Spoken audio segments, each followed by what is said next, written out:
Sì, no, partita importante contro una squadra veramente forte,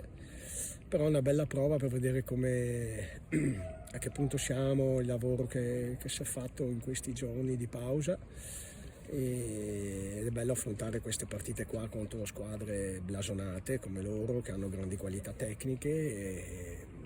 per cui da parte mia sarà giudicata la prestazione e come sta la squadra in campo e anche come sta la squadra atleticamente, e per cui le risposte le avrò da là, poi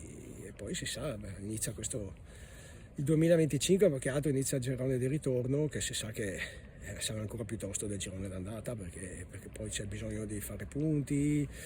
le partite poi cominciano a essere sempre meno, no? Ogni volta ne giochi una ce n'è una di meno, per cui c'è da stringere da girare bene le viti adesso, stare compatti e crederci sempre fino alla fine, di partita in partita, ecco. Grazie. Prego.